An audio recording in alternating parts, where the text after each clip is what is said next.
പ്രഭാത സൂര്യന്റെ പൊൻകിരണങ്ങൾ ഛത്രപതി ശിവാജി അന്താരാഷ്ട്ര വിമാനത്താവളത്തിലെ ജനലിലൂടെ ഒഴുകിയിറങ്ങി. യാത്രക്കാർ തിരക്കിട്ട് നടന്നു നീങ്ങുന്നു. ചിരിയും സംഭാഷണങ്ങളും കണ്ണാടികളിലും സ്റ്റീലുകളിലും തട്ടി പ്രതിധ്വനിച്ചു. ആ തിരക്കിനിടയിൽ റിയ നിശബ്ദമായി ആകാംക്ഷയോടെ നിന്നു. ഒരു പുതുപെണ്ണ്, പുതിയൊരു ജീവിതം സ്വപ്നം കണ്ട് തുടക്കത്തിന്റെ സുവർണ നിമിഷങ്ങളിലേക്ക് ആകാംക്ഷയോടെ കാലെടുത്ത് വെക്കുന്ന ഒരു പെൺകുട്ടി. അവളുടെ കൈകളിൽ മൈലാഞ്ചിയുടെ നേരിയ പാടുകൾ അപ്പോഴും മായാതെ കിടന്നിരുന്നു, ഒരു സ്വപ്നത്തിന്റെ മങ്ങുന്ന നിഴൽ പോലെ. അവളുടെ ഭർത്താവ് രോഹൻ, ഉയരം കൂടിയ, ഏവരെയും ആകർഷിക്കാൻ പോന്ന വ്യക്തിത്വമുള്ള, ആത്മവിശ്വാസം പ്രകടിപ്പിക്കുന്ന ഒരാൾ. അവൻ അവളെ നോക്കി പുഞ്ചിരിച്ചു. സ്വിറ്റ്സർലൻഡിന് പോകാൻ തയ്യാറാണോ മിസ്സിസ് രോഹൻ? അവൻ ചോദിച്ചു. മുഖത്തെ ഒരു മുടിയിഴ ഒതുക്കിക്കൊണ്ട് റിയ പുഞ്ചിരിച്ചു. ഒരു പുതുജീവിതത്തിലേക്ക് കാലെടുത്തു വെക്കുന്നതിന്റെ പ്രതീക്ഷകൾ അവളുടെ കണ്ണുകളിൽ കാണാമായിരുന്നു. പൂർണ്ണമായും തയ്യാറാണ്, അവൾ മന്ത്രിച്ചു. സ്യൂട്ട് കേസുമായി ഇമിഗ്രേഷൻ ക്യൂയിലേക്ക് നടക്കുമ്പോൾ എത്ര വേഗമാണ് ജീവിതം മാറിയതെന്നോർത്ത് അവളുടെ മനസ്സ് ചിന്തകളാൽ മൂടി. 2 മാസം മുൻപ് അവൾ കൊച്ചിയിലെ മാർക്കറ്റിംഗ് പ്രൊഫഷണലായി. പുസ്തകങ്ങളും ഏകാന്തതയുമായി ഒരു വാടക ഫ്ളാറ്റിൽ ശാന്തമായ ജീവിതം നയിക്കുകയായിരുന്നു. അപ്പോഴാണ് സൗമ്യനായ, ആകർഷകത്വമുള്ള വ്യക്തിത്വത്തിനുടമയായ രോഹനെ അപ്രതീക്ഷിതമായി കണ്ടുമുട്ടിയത്. ഏതോ ഒരു വിധി അവരെ ഒരുമിപ്പിച്ചതുപോലെ അവർ പെട്ടെന്നടുത്തു. പൂർവ്വജന്മത്തിൽ ഒന്നിച്ചായിരുന്നതുപോലെ ഇപ്പോൾ അവർ വിവാഹിതരായി. പ്രണയത്തിലായ ഒരു പെൺകുട്ടിയുടെ എല്ലാ പരിശുദ്ധിയോടെയും അവൾ വിശ്വസിച്ചു, ഇത് ജീവിതത്തിലേക്കുള്ള ഒരു ശുഭാരംഭമാണെന്ന്. ഇമിഗ്രേഷൻ കൗണ്ടറിൽ അവരുടെ ഊഴമെത്തിയപ്പോൾ ഉദ്യോഗസ്ഥൻ, ക്ഷീണിച്ച കണ്ണുകളുള്ള ഒരു മധ്യവയസ്കൻ, അവരുടെ പാസ്പോർട്ടുകൾ വാങ്ങി. പതിവ് വിരസതയോടെ അയാൾ അവ മറിച്ചു നോക്കി. എന്നിട്ട് ബയോമെട്രിക് സ്കാനറിലേക്ക് ആംഗ്യം കാണിച്ചു. ദയവായി വലത് പെരുവിരൽ വെക്കൂ. റിയ പെരുവിരൽ സ്കാനറിൽ അമർത്തി. ഒരു നേരിയ ബീപ് ശബ്ദം, പിന്നെ മറ്റൊന്ന്. സ്കാനർ ചുവപ്പ് നിറത്തിൽ മിന്നി. ഉദ്യോഗസ്ഥൻ നെറ്റി ചുളിച്ചു. മാഡം, ദയവായി വീണ്ടും. അവൾ ചെയ്തു. വീണ്ടും ചുവപ്പ്. അയാൾ സ്കാനർ ക്രമീകരിച്ചു. ഗ്ലാസ് പ്രതലം തുടച്ചു. അവളോട് വീണ്ടും പെരുവിരൽ വെക്കാൻ ആവശ്യപ്പെട്ടു. ഇത്തവണ വെളിച്ചം പച്ചയായി മിന്നി, പിന്നെ നിശ്ചലമായി. ഉദ്യോഗസ്ഥൻ അടുത്തേക്ക് കുനിഞ്ഞ് മോണിറ്ററിലേക്ക് സൂക്ഷിച്ചു നോക്കി. രോഹൻ അത് ശ്രദ്ധിച്ചു. കുഴപ്പമൊന്നുമില്ലല്ലോ, അവൻ പതിയെ ചോദിച്ചു. ഉദ്യോഗസ്ഥൻ പ്രതികരിച്ചില്ല. അയാളുടെ ഭാവം മാറി. പരിഭ്രാന്തിയല്ല, എന്നാൽ ആശയക്കുഴപ്പവും അവിശ്വാസവും കലർന്ന ഒരു ഭാവം. അയാൾ സ്ക്രീനിൽ തട്ടി. എന്നിട്ടൊരു സഹപ്രവർത്തകനെ വിളിച്ചു. അവർ പതിഞ്ഞ ശബ്ദത്തിൽ സംസാരിച്ചു. ഇടയ്ക്കിടെ റിയയെ നോക്കി. ഒരുതരം അസ്വസ്ഥത അവളുടെ നട്ടെല്ലിലൂടെ ഇഴഞ്ഞു നീങ്ങുന്നതായി അവൾക്ക് തോന്നി. ഒടുവിൽ ഉദ്യോഗസ്ഥൻ പറഞ്ഞു, മാഡം, ദയവായി അല്പം മാറി നിൽക്കാമോ? പതിവ് പരിശോധനയാണ്. രോഹൻ നെറ്റി ചുളിച്ചു.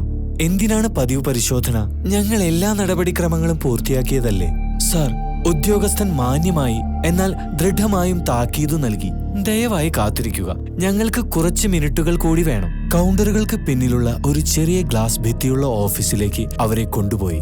സീനിയർ ഇമിഗ്രേഷൻ ഓഫീസർ, 40കളിലുള്ള ഒരു സ്ത്രീ, അവളുടെ സ്ക്രീനിൽ നിന്നും തല ഉയർത്തി. മിസ്സിസ് റിയ, ശരിയല്ലേ? അതെ. റിയയുടെ ശബ്ദം നേർത്തു. ഓഫീസറുടെ കണ്ണുകൾ അവളുടെ പാസ്പോർട്ടിലേക്ക് നീങ്ങി. പിന്നെ അവളെ നോക്കി. മറ്റെന്തെങ്കിലും തിരിച്ചറിയൽ കാർഡുകൾ ഉണ്ടോ? ആധാർ, പാൻ, ബയോമെട്രിക്സ് ഉള്ള എന്തെങ്കിലും?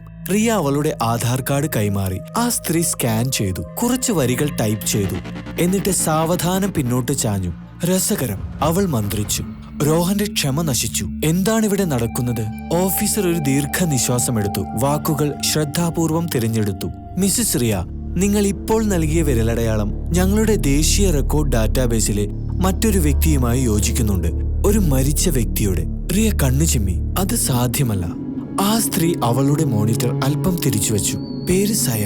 3 വർഷം മുൻപ് ഡൽഹിയിൽ മരിച്ചു. തീപിടുത്തം. വയസ്സ് 25. ആ പേര് അവളിൽ ഒരു ശാരീരിക ആഘാതം ഏൽപ്പിച്ചു.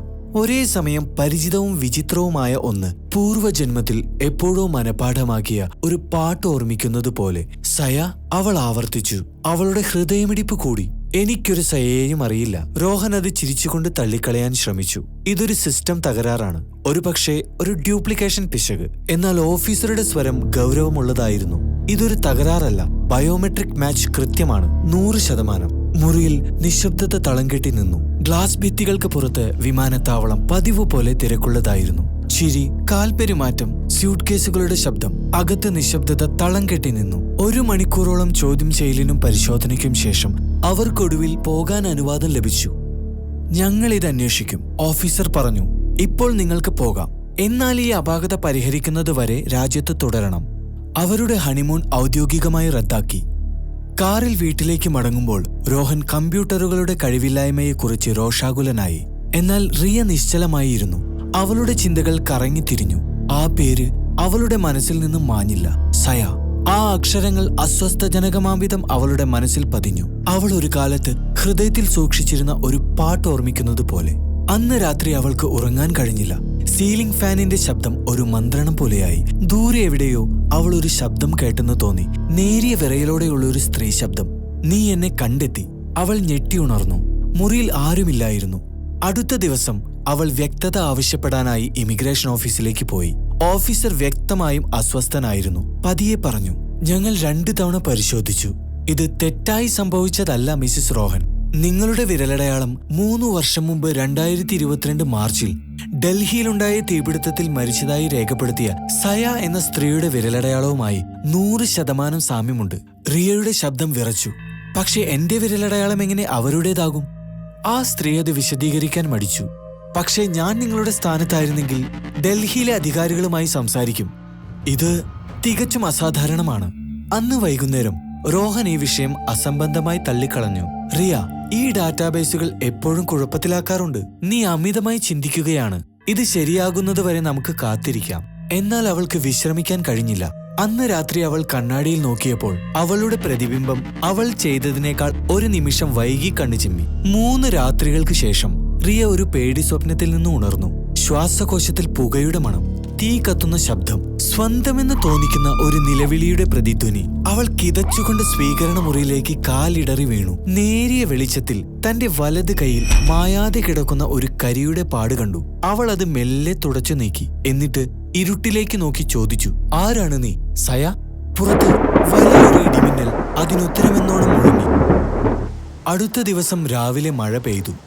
ജീവിതങ്ങൾക്കിടയിലെ ഒരു മൂടുപടം പോലെ. മുംബൈയുടെ ആകാശരേഖ വെള്ളി വരകളായി അവ്യക്തമായി കാണപ്പെട്ടു. ബസ്സുകൾ വെള്ളക്കെട്ടുകളിലൂടെ ചീറിപ്പാഞ്ഞു. കുടകൾ ഇരുണ്ട പൂക്കൾ പോലെ വിരിഞ്ഞു. റിയ ജനലരികിൽ നിന്നു. ചിന്തകൾക്കിടയിൽ ചായ തണുത്തുപോയി. വെള്ളത്തിന്റെ ശബ്ദം അവളെ എപ്പോഴും ശാന്തയാക്കുമായിരുന്നു. പക്ഷേ ഇന്നത് അസ്വസ്ഥത വർദ്ധിപ്പിച്ചു. ഒരു ബിസിനസ് കോളിനെ കുറിച്ച് പെറുപെറുത്തുകൊണ്ട് റോഹൻ രാവിലെ ജോലിക്ക് പോയി. അവന്റെ അസാന്നിധ്യം ഒരു ആശ്വാസമായി തോന്നി. അവൾക്ക് ചിന്തിക്കാൻ സമയം ആവശ്യമായിരുന്നു. സയ എന്ന പേര് അവളുടെ മനസ്സിൽ തങ്ങി നിന്നു. അവ്യക്തമായ ഒരു ഓർമ്മ പോലെ അത് മനസ്സിൽ പ്രതിധ്വനിച്ചു. വിരലടയാള പ്രശ്നം ഒരു പിശകായിരിക്കണം, ഒരു തകരാറ്, വിശദീകരണം കണ്ടെത്താൻ കഴിയുന്ന ഒന്ന്. എന്നിട്ടും എന്തുകൊണ്ട് അവൾക്ക് സയ എന്ന പേരിനോട് തോന്നിയ വിചിത്രമായ അടുപ്പം എല്ലാ യുക്തിപരമായ വാദങ്ങളെയും തകർത്തു? ഉച്ചയോടെ അവൾ അതിനൊരു ഉത്തരം കണ്ടെത്താൻ തീരുമാനിച്ചു. സർക്കാർ രേഖാ ഓഫീസിലെ വായുവിന് പൊടിയുടെയും ഉദ്യോഗസ്ഥ ഭരണത്തിന്റെയും ഗന്ധമുണ്ടായിരുന്നു. മേൽക്കൂരയിലെ ഫാനുകൾ കിഴുക്കാന്തൂക്കായി കറങ്ങി. ഗുമസ്തന്മാർ കാലാതീതമായ താളത്തിൽ പേപ്പറുകൾക്ക് സീൽ വെച്ചു. റിയ അന്വേഷണ വിഭാഗത്തെ സമീപിച്ചു. ക്ഷമിക്കണം, അവൾ പറഞ്ഞു. ഞാൻ സയ എന്ന സ്ത്രീയെക്കുറിച്ചുള്ള വിവരങ്ങൾ തേടുകയാണ്. അവൾ 2022 ഡൽഹിയിൽ ഒരു തീപിടുത്തത്തിൽപ്പെട്ട് മരിച്ചു. ഗുമസ്തൻ അവളെ സൂക്ഷിച്ചു നോക്കി. മരണ സർട്ടിഫിക്കറ്റുകൾ സംസ്ഥാനാടിസ്ഥാനത്തിലാണ്. ഡൽഹി സിവിൽ രജിസ്ട്രേഷൻ പോർട്ടൽ വഴി അപേക്ഷിക്കണം. അവൾ മടിച്ചു. അവളുടെ വിരലടയാളങ്ങളുമായി ബന്ധിപ്പിച്ച ഏതെങ്കിലും ID രേഖയുണ്ടോ എന്ന് പരിശോധിക്കാമോ? ആ മനുഷ്യൻ നെറ്റിച്ചുളിച്ചു. അത് രഹസ്യമാണ് മാഡം. റിയ ദീർഘനിശ്വാസമെടുത്തു. തീർച്ചയായും. അവൾ പോകാൻ തിരിഞ്ഞപ്പോൾ അടുത്ത മേശയിലുണ്ടായിരുന്ന ഒരു പ്രായമായ സ്ത്രീ പതിയെ വിളിച്ചു, മാഡം, ചിലപ്പോൾ ആർക്കൈവുകളിൽ പൊതുവായ പത്രവാർത്തകൾ ഉണ്ടാകും. ലൈബ്രറി വിഭാഗത്തിൽ ശ്രമിച്ചു നോക്കൂ. പഴകി മഞ്ഞളിച്ച പത്രങ്ങൾ നിരത്തിവെച്ച ഒരു മൂലയിലെ മുറിയിൽ റിയ കടലാസുകൾക്കിടയിൽ തിരഞ്ഞുകൊണ്ടിരുന്നു. ഒരു തലക്കെട്ട് അവളുടെ ശ്വാസം നിലപ്പിക്കുന്നതുവരെ. യുവ ആർക്കിടെക്ട് ദുരൂഹമായ തീപിടുത്തത്തിൽ മരിച്ചു. ഗ്യാസ് ചോർച്ച സംശയിക്കുന്നതായി പോലീസ് വൃത്തങ്ങൾ. തലക്കെട്ടിന് താഴെയുള്ള കറുപ്പും വെളുപ്പുമുള്ള ഫോട്ടോയിൽ മൃദുലമായ കണ്ണുകളും ചുണ്ടിന്റെ ഇടതു കോണിൽ ഒരു നുണക്കുഴിയുമുള്ള പുഞ്ചിരിക്കുന്ന ഒരു സ്ത്രീയെ കാണിച്ചു. റിയയുടെ കൈകൾ വിറച്ചു. അത് കണ്ണാടിയിൽ നോക്കുന്നത് പോലെയായിരുന്നു. വീട്ടിലെത്തി അവൾ ആ ലേഖനം ഊണുമേശപ്പുറത്ത് നിവർത്തിയിട്ടു. സയ, 25 വയസ്സുള്ള കഴിവുള്ള ആർക്കിടെക്ട്, സൗത്ത് ഡൽഹിയിലെ ഒരു അപ്പാർട്ട്മെന്റിലെ തീപിടുത്തത്തിൽ മരിച്ചു. പോലീസ് ആകസ്മികമായ കാരണങ്ങൾ പ്രഖ്യാപിച്ച് കേസ് അവസാനിപ്പിച്ചു. പ്രതിശ്രുതവരൻ രോഹൻ ഒഴികെ ജീവിച്ചിരിക്കുന്ന കുടുംബാംഗങ്ങളൊന്നും ആ വാർത്തയിൽ രേഖപ്പെടുത്തിയിട്ടുണ്ടായിരുന്നില്ല. അവളുടെ ശ്വാസം നിലച്ചു. ഒരു നിമിഷം മുറി കറങ്ങുന്നത് പോലെ തോന്നി. മേശപ്പുറത്തെ ചായക്കപ്പ് കിലുങ്ങി. വാക്കുകൾ അവ്യക്തമാകുന്നതുവരെ അവൾ വീണ്ടും വീണ്ടും ആ വരി വായിച്ചു. പ്രതിശ്രുതവരൻ രോഹൻ? ഇല്ല, അവൾ മന്ത്രിച്ചു. അത് ഈ രോഹനാകാൻ വഴിയില്ല. എന്നാൽ ഉള്ളിന്റെ ഉള്ളിൽ തണുത്ത എന്തോ ഒന്ന് മാറിമറിഞ്ഞു. അവളുടെ വിരലടയാളം സ്കാനറിൽ പച്ചയായി തിളങ്ങിയതുപോലെ. അന്നു വൈകുന്നേരം രോഹൻ തിരിച്ചെത്തിയപ്പോൾ അവൾ പതിയെ ചോദിച്ചു, നീ എപ്പോഴെങ്കിലും ഡൽഹിയിൽ താമസിച്ചിട്ടുണ്ടോ? അവൻ ഫോണിൽ നിന്ന് തലയുയർത്തി. പണ്ട്. എന്തേ? ഓ, ഞാൻ എന്തോ വായിക്കുകയായിരുന്നു. ഒരു തീപിടുത്തമുണ്ടായിരുന്നു. ഒരു ആർക്കിടെക്ട് സയ. ആ പേര് എപ്പോഴെങ്കിലും കേട്ടിട്ടുണ്ടോ? അവന്റെ ഭാവം നേരിയ തോതിൽ മിന്നിമറഞ്ഞു, മിക്കവാറും തിരിച്ചറിയാൻ കഴിയാത്ത വിധം. ഇല്ല, എന്തിനാ ഞാൻ കേൾക്കുന്നത്? റിയ നേരിയ പുഞ്ചിരിയോടെ പറഞ്ഞു. വെറുതെ ഒരു കൗതുകം. അന്ന് രാത്രി അവൾ ഒരിടനാഴിയിൽ പുക നിറഞ്ഞിരിക്കുന്നതായും പൂട്ടിയിട്ട വാതിലിൽ കൈകൾ ആഞ്ഞടിക്കുന്നതായും ഒരു ശബ്ദം, അവന്റെ ശബ്ദം, അവളെ സ്നേഹത്തോടെയല്ല ഭയത്തോടെ വിളിക്കുന്നതായും സ്വപ്നം കണ്ടു. അടുത്ത ദിവസം രാവിലെ അവനോട് പറയാതെ അവൾ ഡൽഹിയിലേക്കൊരു വിമാന ടിക്കറ്റ് ബുക്ക് ചെയ്തു. അത് മണ്ടത്തരമാണെന്ന് അവൾ സ്വയം പറഞ്ഞു. എന്നിട്ടും യുക്തിയേക്കാൾ ശക്തമായ എന്തോ ഒന്ന് അവളെ മുന്നോട്ട് നയിച്ചു. വരണ്ട ചൂടും പൊടിയുമായി ഡൽഹി അവളെ സ്വാഗതം ചെയ്തു. സയ താമസിച്ചിരുന്ന പഴയ അപ്പാർട്ട്മെന്റ് കെട്ടിടം ഇപ്പോഴും അവിടെ ഉണ്ടായിരുന്നു. അതിന്റെ മുൻഭാഗം കാലം കൊണ്ട് വികൃതമായി പലയിടത്തും കറുത്ത പാടുകൾ പിടിച്ചിരുന്നു. അവിടത്തെ കാവൽക്കാരൻ ആ പേര് തൽക്ഷണം തിരിച്ചറിഞ്ഞു. സയ മേഡം. അയാളുടെ കണ്ണുകൾ അതിശയം കൊണ്ട് വിടർന്നു. നിങ്ങൾ ബന്ധുവാണോ? നിങ്ങൾ അവളെപ്പോലെ തന്നെയുണ്ട്. എനിക്ക് ഉറപ്പില്ല. അവൾ സമ്മതിച്ചു. അയാൾ ഇടനാഴിയുടെ അറ്റത്തുള്ള ഒരു ചെറിയ ഫ്ളാറ്റിലേക്ക് ചൂണ്ടി. അത് അവരുടേതായിരുന്നു. ആ ഫ്ളാറ്റ് തീപിടുത്തത്തിന് ശേഷം നിർഭാഗ്യമാണെന്ന് പറഞ്ഞ് ആളുകളാരും എടുത്തില്ല. പൂട്ട് തുരുമ്പെടുത്തിരുന്നുവെങ്കിലും പൊട്ടിയിരുന്നു. അകത്ത് വായുവിന് നേരിയ പുകയുടെയും നിശബ്ദതയുടെയും ഗന്ധം. കരിഞ്ഞ വാൾപേപ്പർ ഭിത്തികളിൽ നിന്ന് അടർന്നു പോയിരുന്നു. കരിയെല്ലാം ഒരു ഓർമ്മ പോലെ പറ്റിപ്പിടിച്ചിരുന്നു. ഒരു മൂലയിൽ പകുതി കരിഞ്ഞ ഫോട്ടോ ഫ്രെയിമുകൾ ചിതറിക്കിടന്നു. റിയ ഒരെണ്ണം എടുത്തു. ഒരു യുവതി ഒരാളുടെ കൂടെ അരികിൽ നിന്ന് പുഞ്ചിരിച്ചുകൊണ്ട് അവന്റെ കൈ അവളുടെ തോളിൽ ചുറ്റിയിരുന്നു. ആ മനുഷ്യൻ നിസ്സംശയമായും രോഹനായിരുന്നു. ഫോട്ടോ അവളുടെ കയ്യിൽ നിന്ന് വഴുതി താഴെ വീണു പൊട്ടി. ചാരങ്ങൾക്കിടയിൽ അവൾ ഒരു കരിഞ്ഞ ലെതർ കവറുള്ള നോട്ട്ബുക്ക് കണ്ടെത്തി. മിക്ക പേജുകളും കരിഞ്ഞു പോയിരുന്നു. പക്ഷെ കുറച്ചെണ്ണം കരിഞ്ഞിട്ടില്ലായിരുന്നു. മനോഹരമായി വളഞ്ഞുപുളഞ്ഞ കൈയക്ഷരത്തിൽ അതിലെന്തൊക്കെയോ കുറിച്ചിട്ടുണ്ടായിരുന്നു. രോഹൻ മാറിയിരിക്കുന്നു. ഞാൻ മുറിയിൽ കയറുമ്പോൾ അവൻ ചില പേപ്പറുകൾ ഒളിപ്പിക്കുന്നു. ഇൻഷുറൻസ് പോളിസിയെക്കുറിച്ച് ഞാൻ വീണ്ടും ചോദിച്ചു. അവനത് നമ്മുടെ ഭാവിക്ക് വേണ്ടിയാണെന്ന് പറഞ്ഞു. പക്ഷേ എനിക്ക് സ്വന്തം വീട്ടിൽ സുരക്ഷിതത്വമില്ലായ്മ തോന്നുന്നത് എന്തുകൊണ്ട്? എനിക്കെന്തെങ്കിലും സംഭവിച്ചാൽ അത് അവൻ കാരണമായിരിക്കും. എനിക്ക് രക്ഷപ്പെടാൻ കഴിയില്ല. പക്ഷേ ഒരു ദിവസം ഞാൻ തിരിച്ചു വരും. റിയയുടെ ഹൃദയം അവളുടെ ചെവികളിൽ മിടിച്ചു. അവൾ പേജിന്റെ അരികിലൂടെ തള്ളവിരൽ ഓടിച്ചു. അവൾ കിതച്ചു. സയയുടെ ഒപ്പിനരികിൽ അവശേഷിച്ച നേരിയ കറുത്ത പാടിന്മേൽ അവളുടെ വിരലടയാളം കൃത്യമായി യോജിച്ചു. ആദ്യമായി അവൾക്ക് ഭയമല്ല, മറിച്ച് താൻ വേറെ ആരോ ആണെന്ന തിരിച്ചറിയൽ തോന്നി. കാലത്തിലൂടെ തന്നെ കണ്ടുമുട്ടുന്നത് പോലെ. ഹോട്ടൽ മുറിയിൽ തിരിച്ചെത്തി. അവളുടെ ഫോൺ റിംഗ് ചെയ്തു. അപരിചിതമായ നമ്പർ. മിസ്സിസ് മേനോൻ. അപ്പുറത്ത് ഒരു പുരുഷ ശബ്ദം. ഇത് ജെയിംസ്, വിരമിച്ച ഉദ്യോഗസ്ഥനാണ്. സയയുടെ തീപിടുത്ത കേസ് ഞാൻ കൈകാര്യം ചെയ്തിരുന്നു. നിങ്ങൾക്ക് ചില സംശയങ്ങൾ ഉള്ളതായി ഞാൻ കേട്ടു. റിയ മടിച്ചു. അതെ, എനിക്ക് ചില കാര്യങ്ങൾ അറിയാനുണ്ട്. നമുക്കൊന്ന് കാണാൻ കഴിയുമോ? അവർ കനോട്ട് പ്ലേസിനടുത്തുള്ള ഒരു ശാന്തമായ കഫേയിൽ കണ്ടുമുട്ടി. ജെയിംസിന് നരച്ച മുടിയുണ്ടായിരുന്നു. അവന്റെ കണ്ണുകൾ ദയയുള്ളതായിരുന്നുവെങ്കിലും മൂർച്ചയുള്ളതായിരുന്നു. നിങ്ങൾ അവളെപ്പോലെ തന്നെയുണ്ട്, അവൻ പറഞ്ഞു. നിങ്ങളുടെ ചിത്രം ഡാറ്റാബേസിൽ കണ്ടപ്പോൾ അതൊരു ക്രൂരമായ തമാശയാണെന്ന് ഞാൻ കരുതി. അവൾക്ക് യഥാർത്ഥത്തിൽ എന്തു സംഭവിച്ചു? റിയ ചോദിച്ചു. അയാൾ നെടുവീർപ്പിട്ടു. അതൊരു കുറ്റകൃത്യമാണെന്ന് ഞങ്ങൾക്ക് തെളിയിക്കാൻ കഴിഞ്ഞില്ല. പക്ഷേ സ്ഫോടനത്തിന് തൊട്ടുമുമ്പ് അയൽക്കാർ ഉച്ചത്തിലുള്ള ഒരു വാഗ്വാദം കേട്ടിരുന്നു. ഗ്യാസ് പൈപ്പിൽ കൃത്രിമം കാണിച്ചിരുന്നു. അവളുടെ പ്രതിശുദ്ധവരനെ 2 ദിവസത്തേക്ക് കാണാനില്ലായിരുന്നു. അവൻ തിരിച്ചെത്തിയപ്പോൾ ഒഴിവ് കഴിവ് പറയുകയായിരുന്നു. ഉന്നത സ്വാധീനവും അവനുണ്ടായിരുന്നു. അങ്ങനെ കേസ് അവസാനിപ്പിച്ചു. രോഹൻ, അവൾ മന്ത്രിച്ചു. ജെയിംസ് പതിയെ തലയാട്ടി. ശ്രദ്ധിക്കുക മിസ്സിസ് മേനോൻ, ചില കഥകൾ കുഴിച്ചിട്ടാലും മായാതെ കിടക്കും. അന്ന് രാത്രി അവളുടെ ഹോട്ടൽ കുളിമുറിയിലെ കണ്ണാടിയിൽ അവളുടെ കൈത്തണ്ടയിൽ ഒരു നേരിയ പൊള്ളലിന്റെ പാട് അവൾ കണ്ടു. ഫോട്ടോയിൽ സയയ്ക്കുണ്ടായിരുന്നത് പോലെ. അത് മുമ്പ് അവിടെ ഉണ്ടായിരുന്നില്ല. അവളുടെ പ്രതിബിംബത്തിന്റെ ചുണ്ടുകൾ അവളുടെ ചുണ്ടുകളെക്കാൾ 1 സെക്കൻഡ് വൈകി ചലിച്ചു. അവൾ പറയാത്ത വാക്കുകൾ മന്ത്രിച്ചു. എനിക്ക് കഴിയാത്തത് നീ പൂർത്തിയാക്കുക. വിളക്കുകൾ മിന്നിമറഞ്ഞു. പുകയുടെ ഗന്ധം കൊണ്ട് വായു കനത്തു. റിയ അവളുടെ കൈപ്പത്തികൾ സിങ്കിന് നേരെ അമർത്തി. വിറച്ചുകൊണ്ടവൾ ആ പ്രതിബിംബത്തോട്, സയയോട്, അല്ലെങ്കിൽ അവളോട് തന്നെ മന്ത്രിച്ചു, ഞാൻ നിങ്ങളെ ഭയപ്പെടുന്നില്ല. യഥാർത്ഥത്തിൽ അവൾ വല്ലാതെ ഭയപ്പെട്ടിരുന്നു. 2 ദിവസം കഴിഞ്ഞ് മുംബൈയിലേക്ക് തിരിച്ചെത്തിയപ്പോൾ റോഹൻ അവളെ വാതിൽക്കൽ വെച്ച് സ്വാഗതം ചെയ്തു. അവന്റെ സന്തോഷത്തിന്റെ പുഞ്ചിരി സമ്മാനിച്ചു. നീ എവിടെയായിരുന്നു? എന്റെ കോളുകൾക്ക് മറുപടി ഒന്നും നൽകിയില്ലല്ലോ. എനിക്ക് ചിന്തിക്കാൻ ഒരിടം ആവശ്യമായിരുന്നു, അവൾ ശാന്തമായി പറഞ്ഞു. അവൻ അവൾക്കൊരു പാനീയം ഒഴിച്ചു കൊടുത്തു. അവന്റെ കൈ നേരിയ തോതിൽ വിറയ്ക്കുന്നത് അവൾ ശ്രദ്ധിച്ചു. അവന്റെ ഷർട്ടിൽ നേരിയ പെട്രോളിന്റെ ഗന്ധം തങ്ങി നിന്നിരുന്നു. അന്ന് രാത്രി അവൻ ഉറങ്ങിയപ്പോൾ അവൾ അവന്റെ പഠനമുറിയിലെ ഡ്രോയർ തുറന്നു. ഒരു കൂമ്പാരം പേപ്പറുകൾക്കിടയിൽ ഒരു പഴയ വിവാഹമോതിരം കിടന്നിരുന്നു. കരിഞ്ഞത്, രൂപം മാറിയത്. അതിന്റെ അരികിൽ അവന്റെയും സയയുടെയും ഒരു ഫോട്ടോ. തീജ്വാലയാൽ മുഖങ്ങൾ പാതി കരിഞ്ഞത്. റിയയുടെ കൈകൾ വിറച്ചു. പക്ഷെ അവളുടെ ഹൃദയം വിചിത്രമാംവിധം ശാന്തമായിരുന്നു. സത്യമിനെ ഒളിപ്പിച്ചു വെക്കാനാകില്ല. സയ തിരിച്ചെത്തിയിരുന്നു അവളിലൂടെ. പിന്നീടുള്ള ദിവസങ്ങൾ ഒരു പേടി സ്വപ്നം പോലെ ഇഴഞ്ഞു നീങ്ങി. ഒന്നിച്ച് ജീവിക്കുന്നുണ്ടെങ്കിലും റോഹനെ ഒരു അപരിചിതനെ പോലെയാണ് റിയ കണ്ടത്. റോഹൻ വീട്ടിൽ ഒരു മാറ്റവും സംഭവിച്ചിട്ടില്ലാത്ത പോലെ പെരുമാറി. പക്ഷെ അവന്റെ ഓരോ വാക്കും അളന്നു തിട്ടപ്പെടുത്തി മര്യാദപൂർവമായിരുന്നു. അവന്റെ കണ്ണുകൾ നിശബ്ദമായി അവളെ നിരീക്ഷിക്കുന്നുണ്ടായിരുന്നു. മോതിരവും ഫോട്ടോയും കണ്ടെത്തിയതോടെ തന്റെ ജീവിതം മനോഹരവും എന്നാൽ ദുർബലവുമായ ഒരു ചില്ലുപാത്രം പോലെയാണെന്ന് അവൾക്ക് തോന്നി. നേരിയ പ്രകമ്പനത്തിൽ പോലും തകരാൻ തയ്യാറായി നിൽക്കുന്ന ഒന്ന്. വിരലടയാളത്തിലുള്ള സാമ്യതയ്ക്കപ്പുറം അവളെയും സയയെയും ബന്ധിപ്പിക്കുന്നത് എന്താണെന്ന് മനസ്സിലാക്കുന്നതുവരെ അവൾക്ക് അവനെ തെളിവുകളില്ലാതെ നേരിടാൻ പറ്റുമായിരുന്നില്ല. രാത്രികളിൽ അവൾ സ്വപ്നം കണ്ടു. ഓരോ സ്വപ്നവും ഒരേ രീതിയിൽ ആരംഭിച്ചു. മണ്ണെണ്ണയുടെ മണവും ജനലിൽ കാറ്റടിക്കുന്ന ശബ്ദവും. ഓരോ സ്വപ്നത്തിലും അവൾ അവനെ കണ്ടു. അവന്റെ മുഖം തീനാളത്തിൽ പാതി പ്രകാശിച്ചു. അവന്റെ ഭാവം കോപത്തിനും ഭയത്തിനുമിടയിൽ വികൃതമായി. ഉറക്കത്തിൽ ഉച്ചത്തിൽ നിലവിളിച്ചതുകൊണ്ട് അവളുടെ തൊണ്ട വേദനിച്ചു. 3-ാം ദിവസം രാവിലെ മനസമാധാനം കിട്ടാനായി അവൾ നഗരത്തിന്റെ അതിരിലുള്ള പഴയ ക്ഷേത്രത്തിലേക്ക് പോയി.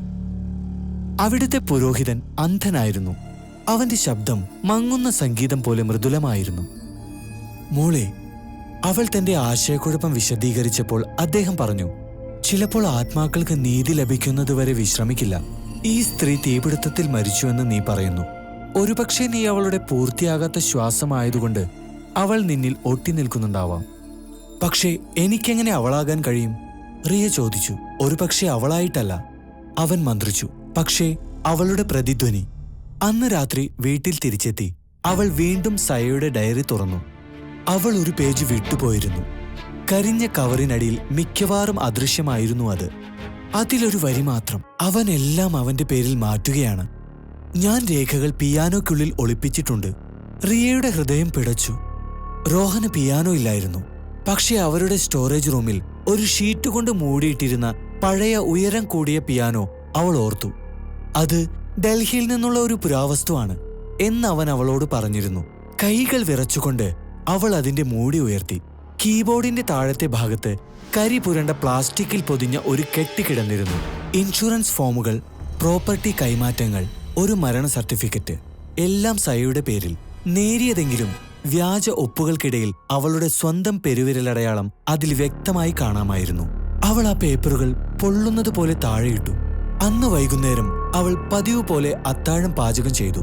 റോഹൻ ജോലിയെക്കുറിച്ചും സുഹൃത്തുക്കളെക്കുറിച്ചും അവർക്കിടയിൽ ഇപ്പോൾ ഒഴുകുന്ന അന്തർധാരയെക്കുറിച്ചല്ലാതെ മറ്റു പലതിനെയും കുറിച്ച് സംസാരിച്ചു. ഒടുവിൽ അവൾ പതിയെ ചോദിച്ചു, റോഹൻ, എനിക്ക് മുമ്പ് നിനക്ക് പ്രിയപ്പെട്ട ആരെങ്കിലും നഷ്ടപ്പെട്ടിട്ടുണ്ടോ? അവൻ ഭക്ഷണം കഴിക്കുന്നത് നിർത്തി. നീ എന്തിനാണ് അങ്ങനെ ചോദിക്കുന്നത്? വെറുതെ ചോദിച്ചതാണ്. അവൾ കണ്ണുകളിലേക്ക് നോക്കി ഉറപ്പിച്ചു പറഞ്ഞു. അവൻ നേരിയ പുഞ്ചിരിയോടെ പറഞ്ഞു, അങ്ങനെ ആരുമില്ല. അവൻ ആ നുണ പരിശീലിച്ചു വളരെ കൃത്യതയോടെയാണ് പറഞ്ഞത്. പക്ഷെ അവന്റെ നോട്ടത്തിൽ ഒരു ഭയം മിന്നിമറഞ്ഞു. അന്ന് രാത്രി വളരെ വൈകി അവൻ കുളിക്കാൻ കയറിയപ്പോൾ അവൾ അവന്റെ ബ്രീഫ് കേസ് പരിശോധിച്ചു. അതിനുള്ളിൽ ക്ലയന്റ് അക്കൗണ്ട്സ് എന്ന് ലേബൽ ചെയ്ത ഒരു ഫോൾഡർ ഉണ്ടായിരുന്നു. അതിനടിയിൽ വൃത്തിയായി മടക്കി വെച്ച ഒരു പഴയ ഫോട്ടോ. സയ അവന്റെ അരികിൽ ചിരിക്കുന്നു. അവളുടെ കൈകളിൽ പെയിന്റ് കൊണ്ട് പിന്നിൽ ഫോറെവർ എന്ന് കോറിയിട്ടിരിക്കുന്നു. അവൻ അരയിൽ ടവൽ ചുറ്റി പുറത്തു വരുമ്പോൾ അവൾ ആ ഫോട്ടോ പിടിച്ചു നിൽക്കുകയായിരുന്നു. ഒരു നിമിഷം ആരും ഒന്നും സംസാരിച്ചില്ല. എന്നിട്ട് അവൻ പതിയെ തണുപ്പിൽ പറഞ്ഞു, നീ എന്റെ സാധനങ്ങൾ പരിശോധിക്കാൻ പാടില്ലായിരുന്നു. അവളുടെ ശബ്ദം ഒരു നേരിയ മന്ത്രണം പോലെയായിരുന്നു. ആരാണവൾ? അവന്റെ താടിക്ക് ബലം കൂടി. ഇനി പ്രധാനമല്ലാത്ത ഒരാൾ, പ്രധാനമല്ലെന്നോ? റിയ പറഞ്ഞു. അവളുടെ സ്വരം വിറച്ചു. നിങ്ങളുടെ വിവാഹ നിശ്ചയം കഴിഞ്ഞിരുന്നു. അവൾ നിന്റെ അപ്പാർട്ട്മെന്റിൽ വെച്ചാണ് മരിച്ചത്. അവൻ അവളെ നോക്കി. അവൾ അവനിൽ കണ്ടത് ആകർഷകത്വമായിരുന്നില്ല, മറിച്ച് മറ്റെന്തോ കണക്കുകൂട്ടലുകൾ മിന്നിമായുന്നതാണ്. അത് വിട്ടേക്ക് റിയ, അവൻ പറഞ്ഞു. ഭൂതകാലം മരിച്ചു. അവൾ ചെയ്ത അതേ തെറ്റ് നീയും ചെയ്യരുത്. അവൾ പിന്നോട്ടു മാറി. ഹൃദയം ഉച്ചത്തിൽ മിടിച്ചു. അവർക്കിടയിലെ അന്തരീക്ഷം തണുത്തുറഞ്ഞു. ആ നിമിഷം മുതൽ വീട് പ്രേതബാധയുള്ളതുപോലെ തോന്നി. പ്രേതങ്ങളാലായിരുന്നില്ല, അവന്റെ സ്വകാര്യമായ ഓർമ്മകൾ അവൾക്ക് ഭീതിപ്പെടുത്തുന്ന അനുഭവങ്ങളായി മാറി. റിയ ഒരു അലമാര തുറക്കുമ്പോൾ താൻ വരച്ചതായി ഓർമ്മയില്ലാത്ത കെട്ടിടങ്ങളുടെ സ്കെച്ചുകൾ കണ്ടെത്തി. അവളുടെ കൈയക്ഷരം. എന്നിട്ടും അവളുടെയല്ല. അവൾ മുമ്പ് കേൾക്കാത്ത ഈണങ്ങൾ മൂളും, മുമ്പ് സന്ദർശിക്കാത്ത സ്ഥലങ്ങളിലേക്ക് ആകർഷിക്കപ്പെടും. ഒരു ദിവസം രാവിലെ അവൾ ഉണർന്നപ്പോൾ അവളുടെ വിരലുകൾ കരി പുരണ്ടിരിക്കുന്നത് കണ്ടു. ബെഡ് സൈഡ് ടേബിളിൽ പൂർത്തിയാകാത്ത ഒരു ആർക്കിടെക്ചറൽ സ്കെച്ച്. എസ് മെഹ്റ എന്ന് ഒപ്പിട്ട ഒരു ഡിസൈൻ. ഭൂതകാലവും വർത്തമാനകാലവും തമ്മിലുള്ള അതിരില്ലാതാവുകയായിരുന്നു. അവൾ സയയെ ഓർക്കുകയായിരുന്നില്ല. അവൾ അവളായി മാറുകയായിരുന്നു. നിരാശയായി അവൾ ജെയിംസിനെ വീണ്ടും സന്ദർശിച്ചു. നിങ്ങൾ പറഞ്ഞത് ശരിയായിരുന്നു, അവൾ അവനോട് പറഞ്ഞു. അവൻ ചെയ്തു. അവൻ അവളെ കൊന്നു. ഇപ്പോൾ അവൻ എന്നോടൊപ്പമാണ്. ആ വൃദ്ധന്റെ മുഖഭാവം മൃദുലമായി. നിനക്കത് തെളിയിക്കാൻ കഴിയുമോ? അവൾ പിയാനോയിൽ നിന്ന് ലഭിച്ച രേഖകൾ അവന് കൈമാറി. ഇവ കേസ് വീണ്ടും തുറക്കാൻ പര്യാപ്തമാണ്. അവൻ പതിയെ തലയാട്ടി. നമ്മൾ ശ്രദ്ധിക്കണം. അവനെ പോലുള്ളവർ എളുപ്പത്തിൽ കീഴടങ്ങില്ല. അന്ന് വൈകുന്നേരം റിയ ഈ ദുരൂഹത കണ്ടുപിടിക്കാൻ ഉറച്ചുകൊണ്ട് വീട്ടിലേക്ക് മടങ്ങി. രോഹൻ അത് മനസ്സിലാകുമെന്ന് അവൾക്കറിയാമായിരുന്നു. അവൻ എപ്പോഴും അങ്ങനെയായിരുന്നു. പക്ഷെ അവൾക്കിനി ഭയമുണ്ടായിരുന്നില്ല. അവൻ അസാധാരണമായ വാത്സല്യത്തോടെ അവളെ സ്വീകരിച്ചു. ഇന്ന് രാത്രി പുറത്തുനിന്ന് ഭക്ഷണം കഴിച്ചാലോ? അവൻ ചോദിച്ചു. നമുക്ക് പുതുതായി തുടങ്ങാം. തീർച്ചയായും, അവൾ പറഞ്ഞു. റെസ്റ്റോറന്റിൽ മൃദുലമായ സംഗീതത്തിന്റെയും മെഴുകുതിരി വെളിച്ചത്തിലും അവൻ ക്ഷമയെക്കുറിച്ചും പുതിയ തുടക്കങ്ങളെക്കുറിച്ചും സംസാരിച്ചു. അവൾ പുഞ്ചിരിച്ചു, തലയാട്ടി. അവളുടെ മനസ്സ് മറ്റെവിടെയോ ആയിരുന്നു. അവളുടെ ഫോൺ സൈലന്റ് മോഡിൽ എല്ലാം റെക്കോർഡ് ചെയ്യുകയായിരുന്നു. അവൻ അവളുടെ കയ്യിൽ പിടിക്കാൻ ശ്രമിച്ചപ്പോൾ അവൾ ചോദിച്ചു, നീ അവളെ സ്നേഹിച്ചിരുന്നോ രോഹൻ? ഒരു നിമിഷത്തേക്കെങ്കിലും അവന്റെ കണ്ണുകൾ ഇരുണ്ടു. സ്നേഹം സങ്കീർണമാണറിയ. അവൾ കാര്യങ്ങൾ ബുദ്ധിമുട്ടാക്കി. അങ്ങനെ അവസാനിക്കാൻ ഞാൻ ആഗ്രഹിച്ചിരുന്നില്ല. അപ്പോൾ നീ തീയിട്ട് അവസാനിപ്പിച്ചോ? അവൻ ഞെട്ടി. യാഥാർത്ഥ്യം മനസ്സിലാക്കി. നിനക്ക് ഓർമ്മയുണ്ടല്ലേ? അവൻ പതിയെ പറഞ്ഞു. അല്ലേ? റിയ അവന്റെ നോട്ടത്തെ നേരിട്ടു.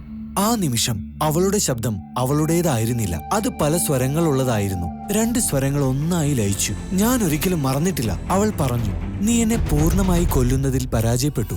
അവന്റെ മുഖത്തുനിന്ന് നിറം വാർന്നുപോയി. അവൻ പെട്ടെന്ന് എഴുന്നേറ്റു. നിനക്ക് ഭ്രാന്താണ്. ഒരുപക്ഷെ, അവൾ മന്ത്രിച്ചു. പക്ഷെ ഭ്രാന്തിന് ജന്മങ്ങളുടെ ഓർമ്മയുണ്ട്. അവളെ തനിച്ചാക്കി അവൻ ഇറങ്ങിപ്പോയി. അവന്റെ ജാക്കറ്റിൽ നിന്നുള്ള പെട്രോളിന്റെ നേരിയ ഗന്ധം അപ്പോഴും വായുവിൽ തങ്ങി നിന്നു. അന്ന് രാത്രി രോഹൻ വീട്ടിലേക്ക് തിരിച്ചെത്തിയില്ല. റിയ ഉറങ്ങാതെയിരുന്നു. വിളക്കുകൾ അണച്ച് വളരെ ജാഗ്രതയോടെ ഉണർന്നിരുന്നു. അർദ്ധരാത്രിക്ക് ശേഷം അവൾ പിൻവാതിലിന്റെ നേരിയ ശബ്ദം കേട്ടു. അവൻ പഴയ കാര്യങ്ങൾ ആവർത്തിക്കുന്നത് പോലെ ഇരുട്ടിലൂടെ നീങ്ങി. ഒരു ചെറിയ ലോഹക്കേനിൽ എന്തോ പിടിച്ചിരുന്നു. അതിൽ നിന്നുയർന്ന ഗന്ധം അവളുടെ ഭയങ്ങളെ സ്ഥിരീകരിച്ചു. അവൾ കോണിപ്പടിക്ക് പിന്നിൽ ഒളിച്ചു. കയ്യിൽ ഫോണുമായി എല്ലാം റെക്കോർഡ് ചെയ്യുകയായിരുന്നു. രോഹൻ, അവൾ പതിയെ പറഞ്ഞു. അവൻ പെട്ടെന്ന് തിരിഞ്ഞു, ഞെട്ടി. നീ ഉറങ്ങേണ്ടതായിരുന്നു. നീ അത് ആവർത്തിക്കാൻ പോവുകയായിരുന്നു, അവൾ പറഞ്ഞു. മറ്റൊരു അപകടത്തിലൂടെ എന്നെയും വകവരുത്താൻ. അവൻ വ്യർത്ഥമായ ചിരിയോടെ പറഞ്ഞു. നീ എനിക്ക് പ്രിയപ്പെട്ടവളാണെന്ന് കരുതുന്നുണ്ടോ? നീ വെറും ഒരു പകരക്കാരിയാണ്. അവളെ ഒഴിവാക്കാൻ എനിക്ക് വേറെ വഴിയില്ലായിരുന്നു. മങ്ങിയ വെളിച്ചത്തിലേക്ക് കടന്നുവന്ന റിയ പറഞ്ഞു. ഒരുപക്ഷെ അവൾക്കത് മനസ്സിലായില്ലായിരിക്കാം. പക്ഷെ ഞാനത് മനസ്സിലാക്കി. അവൾ ഫോൺ ഉയർത്തി. ചുവന്ന റെക്കോർഡിംഗ് ലൈറ്റ് സ്ഥിരമായി മിന്നി. അവർ ഇപ്പോൾ ജീവിച്ചിരിക്കുന്ന രോഹനും പോയ ജന്മത്തിന്റെ പ്രേതബാധയേറ്റ റിയയും ഒരു നിമിഷം പരസ്പരം നോക്കി നിന്നു. പെട്ടെന്ന് ഭൂതകാലം വിളിച്ചു വരുത്തിയതുപോലെ തുറന്ന ജനലിലൂടെ ഒരു കാറ്റ് വീശി. മേശപ്പുറത്തെ മെഴുകുതിരി മറിഞ്ഞു. തീജ്വാലകൾ കർട്ടനുകളിലേക്ക് ആളിപ്പടർന്നു. രോഹൻ ശപിച്ചു. അതണയ്ക്കാൻ കുതിച്ചു ചാടി. പക്ഷെ തീ അവൻ ചലിക്കുന്നതിനേക്കാൾ വേഗത്തിൽ പടർന്നു. റിയ നിശ്ചലമായി നിന്നു. നൃത്തം ചെയ്യുന്ന തീജ്വാലകളിൽ അവൾ ഉറ്റുനോക്കി. അവയ്ക്കിടയിൽ എവിടെയോ അവൾ സയയുടെ മുഖം കണ്ടു. ശാന്തം, മിക്കവാറും പുഞ്ചിരിക്കുന്നതുപോലെ. പുകച്ചുരുളുകൾക്കിടയിൽ നിന്നു സയ മന്ത്രിച്ചു. എനിക്ക് നീതി ലഭിച്ചു. റിയ തിരിഞ്ഞു നടന്നു. ദൂരെ അഗ്നിശമന സേനയുടെ സൈറണുകൾ നിലവിളിക്കാൻ തുടങ്ങി. അഗ്നിശമന സേന എത്തുന്നതിനു മുമ്പ് വീടിന്റെ പകുതിയും തീവിഴിഞ്ഞു. അവർ രോഹനെ ചുമച്ച് ശ്വാസം കിട്ടാതെ പാതി അബോധാവസ്ഥയിൽ പുറത്തേക്ക് വലിച്ചിഴച്ചപ്പോഴേക്കും വായുവിന് വഞ്ചനയുടെയും ഉരുകിയ പ്ലാസ്റ്റിക്കിന്റെയും ഗന്ധമായിരുന്നു. തനിക്കൊരിക്കലും സ്വന്തമല്ലാത്ത വീടിനെ തീ വിഴുങ്ങുന്നത് കണ്ടുകൊണ്ട് റിയ ചെരുപ്പില്ലാതെ നടപ്പാതയിൽ നിന്നു. അവൾ കരയുന്നുണ്ടായിരുന്നില്ല. രാത്രിയിലെ ആ കാറ്റ് അവളുടെ മുടിയിഴകളിൽ കെട്ടുവീഴ്ത്തി. മിന്നുന്ന സൈറണുകൾ അവളുടെ മുഖത്ത് ചുവപ്പും നീലയും നിറങ്ങൾ പൂശി. ചുറ്റും അയൽക്കാർ മന്ത്രിച്ചു. ഒരു സ്വപ്നത്തിൽ നിന്നും ഉണർന്നെണീറ്റപ്പോൾ കേട്ട പ്രതിധ്വനി പോലെ അവരുടെ ശബ്ദങ്ങൾ വളരെ ദൂരെയായിരുന്നു. ജെയിംസിന്റെ കാർ വന്നു നിന്നപ്പോൾ അവൾ ദൃഢനിശ്ചയത്തോടെ ശാന്തമായി അയാളെ അഭിമുഖീകരിച്ചു. ഞാനല്ല തീയിട്ടത്, അയാൾ സംസാരിക്കുന്നതിന് മുൻപ് അവൾ പറഞ്ഞു. പക്ഷെ ഞാനത് തടഞ്ഞുമില്ല. അയാൾ അവളെ ദീർഘനേരം നോക്കി. എന്നിട്ട് പറഞ്ഞു, ചിലപ്പോൾ നീതി വിചിത്രമായ മുഖങ്ങളണിഞ്ഞു വരും. പോലീസ് സ്റ്റേഷനിൽ പൊള്ളലുകൾക്കും പുക ശ്വസിച്ചതിനും വേണ്ട അടിസ്ഥാന ചികിത്സകൾ രോഹന് നൽകി. അവന്റെ ആകർഷകത്വം ഇല്ലാതായി. ക്ഷീണവും ഭയവും അത് ഇല്ലാതാക്കി. ജെയിംസ് മുറിയിൽ പ്രവേശിച്ചപ്പോൾ രോഹന്റെ കണ്ണുകൾ പരിഭ്രാന്തമായി ചലിച്ചു. ഇന്ന് രാത്രി എന്തു സംഭവിച്ചു? ഇൻസ്പെക്ടർ ചോദിച്ചു. രോഹൻ മടിച്ചു. അതൊരു അപകടമായിരുന്നു. നിങ്ങളുടെ ഭാര്യ അങ്ങനെ കരുതുന്നില്ലെന്ന് തോന്നുന്നു. രോഹൻ ചിരിച്ചു. വരണ്ടതും ഹാസ്യമില്ലാത്തതുമായ ചിരി. അവൾക്ക് സുഖമില്ല. അവൾ മറ്റൊരാളാണെന്ന് പറഞ്ഞുകൊണ്ടിരിക്കുന്നു. അവൾക്ക് സഹായം വേണം. ജെയിംസ് മുന്നോട്ടാഞ്ഞു. നിങ്ങൾക്കറിയാമോ, ഞാൻ സയയുടെ കേസ് വീണ്ടും തുറന്നു. വിചിത്രമായ കാര്യം, അവളുടെ ഇൻഷുറൻസ് രേഖകൾ നിങ്ങളുടെ ഇപ്പോഴത്തെ വീട്ടിൽ നിന്ന് കണ്ടെത്തി. അവളുടെ കൈയക്ഷരം, നിങ്ങളുടെ ഒപ്പ്, അതേ പിയാനോ. എത്ര സാധ്യതയുണ്ട്? രോഹന്റെ തൊണ്ട ഉണങ്ങി. യാദൃച്ഛികമെന്നത് ഇതിനൊരു വിശദീകരണമല്ല. ജെയിംസ് ഒരു ഫോട്ടോ മേശപ്പുറത്ത് വെച്ചു. റിയ അവനെ കാണിച്ച ഫോട്ടോ. രോഹന്റെ അരികിൽ ചിരിക്കുന്ന സയയുടെ മുഖം. അരികുകൾ തീയിൽ കരിഞ്ഞിരുന്നു. രോഹന്റെ സംയമനം എവിടെയോ പൊട്ടിച്ചിതറി. അവൻ തന്റെ നെറ്റി തടവി പിറുപിറുത്തു. അവൾ അത് വിട്ടുകൊടുക്കാൻ തയ്യാറായിരുന്നില്ല. അവൾ എന്നെ കുറ്റപ്പെടുത്തിക്കൊണ്ടിരുന്നു. അവളുടെ നിലവിളി നിർത്തണമെന്ന് ഞാൻ ഉദ്ദേശിച്ചുള്ളൂ. കൊല്ലണമെന്ന് ഞാൻ വിചാരിച്ചില്ല. അവന്റെ ശബ്ദമുയർന്നു. തകർന്നു പോയി. അവളെല്ലാം നശിപ്പിക്കാൻ പോവുകയായിരുന്നു. കരാറുകൾ, കമ്പനി. അവൾക്ക് ഭ്രാന്തായിരുന്നു. ഞാൻ അവളെ തള്ളുക മാത്രമേ ചെയ്തുള്ളൂ. തീപിടുത്തമുണ്ടാകാൻ പാടില്ലായിരുന്നു. അവൻ നിർത്തി. താൻ കുറ്റസമ്മതം നടത്തിയെന്ന് വളരെ വൈകി മനസ്സിലാക്കി. ജെയിംസ് പിന്നോട്ട് ചാഞ്ഞു, കണ്ണുകൾ ഗൗരവത്തോടെ. ഇപ്പോൾ നിങ്ങൾ മറ്റൊരു സ്ത്രീയെ അതേ നരകത്തിലേക്ക് തള്ളിവിട്ടു. പുറത്ത് റിയ ഇടനാഴിയിൽ കാത്തുനിന്നു. ഗ്ലാസ് പാർട്ടീഷനിലെ അവളുടെ പ്രതിബിംബത്തെ നോക്കി. ഒരു നിമിഷം അവൾക്ക് രണ്ട് മുഖങ്ങൾ നേർക്കുനേർ ഒരേ സമയം നോക്കുന്നതായി തോന്നി. അവളുടെയും മറ്റൊരു സ്ത്രീയുടെ അവ്യക്തവും ദുഃഖിതവുമായ മറ്റൊരു മുഖവും. പോലീസ് ഏർപ്പാട് ചെയ്ത ഒരു താൽക്കാലിക അപ്പാർട്ട്മെന്റിലേക്ക് റിയ മാറി. അത് ശാന്തമായിരുന്നു, തികച്ചും ശാന്തം. അവളുടെ രാത്രികൾ ചായ, പുസ്തകങ്ങൾ, ഉത്തരമില്ലാത്ത ചിന്തകൾ എന്നിവയാൽ നിറച്ചു. എന്നിട്ടും ചിലപ്പോൾ അവൾ കണ്ണാടികൾക്ക് സമീപം നടക്കുമ്പോൾ സയയുടെ ചില കാഴ്ചകൾ അവൾക്ക് ലഭിച്ചു. ഒരു പ്രേതമായിട്ടല്ല, മറിച്ച് അവളുടെ ആംഗ്യങ്ങളിലൂടെ കടന്നുപോയ ഒരു സാന്നിധ്യമായി. അവളുടെ തലയുടെ ചെരിവ്, റേഡിയോയിൽ സംഗീതം കേൾക്കുമ്പോൾ അവളുടെ കൈ പിയാനോ കീകളിൽ തഴുകുന്ന രീതി. ഒരു വൈകുന്നേരം അവൾ വീണ്ടും സ്വപ്നം കണ്ടു. പക്ഷെ ഇത്തവണ അവൾ കണ്ടത് തീയായിരുന്നില്ല, അത് കടലായിരുന്നു. സയ ഒരു കടൽ തീരത്ത് ചെരുപ്പില്ലാതെ നിന്നു. അവളുടെ വസ്ത്രം കാറ്റിൽ ഇളകി മറിഞ്ഞു. എനിക്ക് കഴിയാത്തത് നീ ചെയ്തു, അവൾ പറഞ്ഞു. അവളുടെ ശബ്ദം പാതി ഓർമ്മിച്ച ഒരു ഗാനം പോലെ. നീ സത്യത്തിന് ഒരു ശബ്ദം നൽകി. റിയയുടെ തൊണ്ട മുറുകി. നീ ഇപ്പോൾ സ്വതന്ത്രയാണോ? സയ നേരിയ പുഞ്ചിരിയോടെ പറഞ്ഞു. അതെ, പക്ഷേ ഓർക്കുക, സ്വാതന്ത്ര്യം മറക്കലല്ല, ക്ഷമിക്കലാണ്. അവൾ ഉണർന്നപ്പോൾ അവളുടെ തലയിണ കണ്ണീരിൽ കുതിർന്നിരുന്നു. പക്ഷെ അവളുടെ ഹൃദയത്തിന് ഭാരം കുറഞ്ഞതുപോലെ തോന്നി. ഒരു നിഴലൊടുവിൽ ഒരു ദീർഘനിശ്വാസം പുറത്തുവിട്ടതുപോലെ. മാസങ്ങൾ കടന്നുപോയി. രോഹന്റെ കേസ് ഒരു സെൻസേഷനായി മാറി. The architects fire. പത്രങ്ങൾ അതിനെ വിളിച്ചു. അവന്റെ അഭിഭാഷകർ എല്ലാ വസ്തുതകളെയും വളച്ചൊടിക്കാൻ ശ്രമിച്ചു. പക്ഷേ റെക്കോർഡിംഗുകൾ, ഇൻഷുറൻസ് പേപ്പറുകൾ, അവന്റെ സ്വന്തം കുറ്റസമ്മതം എന്നിവ അവന്റെ വിധി ഉറപ്പിച്ചു. കോടതിയിൽ റിയ മുൻനിരയിലിരുന്നു, കൈകൾ മുറുകെ പിടിച്ചിരുന്നു. രോഹനെ കൊണ്ടുവന്നപ്പോൾ അവൻ അവളുടെ നേരെയുള്ള നോട്ടം ഒഴിവാക്കി. അവന്റെ മുഖം പ്രതീക്ഷയറ്റതായിരുന്നു. അവന്റെ അഹങ്കാരം കത്തിക്കരിഞ്ഞു പോയിരുന്നു. ക്രോസ് വിസ്താരത്തിനിടെ പ്രതിഭാഗം അഭിഭാഷകൻ പരിഹസിച്ചു. മിസ്സിസ് മേനോൻ, നിങ്ങൾ പ്രേതങ്ങളിൽ വിശ്വസിക്കുന്നുണ്ടോ? റിയ ശാന്തമായി അവന്റെ കണ്ണുകളിലേക്ക് നോക്കി. സത്യത്തിന് തിരികെ വരാൻ ഒരു വഴിയുണ്ടെന്ന് ഞാൻ വിശ്വസിക്കുന്നു, അതിനാവശ്യമുള്ള ഏതു രൂപത്തിലും. കോടതിമുറി നിശബ്ദമായി. രോഹനെ ജീവപര്യന്തം തടവിന് ശിക്ഷിച്ചു. കയ്യടികളോ ആഹ്ലാദങ്ങളോ ഉണ്ടായിരുന്നില്ല. പഴയ ഫയലിന്റെ താളുകളിൽ നീതി കിട്ടാതെ പെട്ടുപോയ ഒരു കേസിന് നീതി ലഭിച്ചതിന്റെ ആശ്വാസം മാത്രം. ജഡ്ജി പോയപ്പോൾ റിയ പുറത്തിറങ്ങി. സൂര്യപ്രകാശം അവളുടെ മുഖത്ത് ഊഷ്മളമായി പതിച്ചു. മാസങ്ങൾക്കിടെ ആദ്യമായി അവൾ ഭയമില്ലാതെ വായു ശ്വസിച്ചു. ഓരോ ശ്വാസവും വീണ്ടും അവളുടേതായതുപോലെ. വിചാരണയ്ക്ക് ശേഷം റിയ നഗരം വിടാൻ തീരുമാനിച്ചു. അവൾ പശ്ചിമഘട്ടത്തിന് സമീപം ഒരു ചെറിയ കോട്ടേജ് വാങ്ങി. കാപ്പിമരങ്ങളും മൂടൽ മഞ്ഞും കൊണ്ട് ചുറ്റപ്പെട്ട് ജനക്കൂട്ടത്തിൽ നിന്നും ശബ്ദങ്ങളിൽ നിന്നും വളരെ ദൂരെ അവൾ വീണ്ടും ചിത്രം വരയ്ക്കാൻ തുടങ്ങി. ഹണിമൂണിന് മുൻപ് അവൾ ഒരിക്കലും ചിത്രം വരച്ചിട്ടില്ലായിരുന്നുവെങ്കിലും അവളുടെ കൈകൾ അവൾ പോലും അറിയാതെ ക്യാൻവാസിൽ മനോഹരമായി ചലിച്ചു. അവൾ സന്ധ്യകളിൽ വിചിത്രവും ദുഃഖകരവുമായ ഇണത്തിൽ മനോഹരമായി പിയാനോ വായിക്കാറുണ്ടെന്ന് നാട്ടുകാർ പറഞ്ഞു. ചിലപ്പോൾ അവളുടെ പൂമുഖത്തിനരികിലൂടെ പോകുന്ന കുട്ടികൾ അവൾ ആരോടോ സംസാരിക്കുന്നത് കേൾക്കുമായിരുന്നു. കാണാത്ത ഒരാളോട് സംസാരിക്കുന്നത് പോലെ നമ്മളത് ചെയ്തു സയ, അവൾ പറയുമായിരുന്നു. നിനക്കിനി വിശ്രമിക്കാം. ആ നിമിഷങ്ങളിൽ മുല്ലപ്പൂക്കളുടെയും പുകയുടെയും നേരിയ ഗന്ധം വഹിച്ചുകൊണ്ട് കാറ്റ് മറുപടി പറയുന്നത് പോലെ തോന്നി.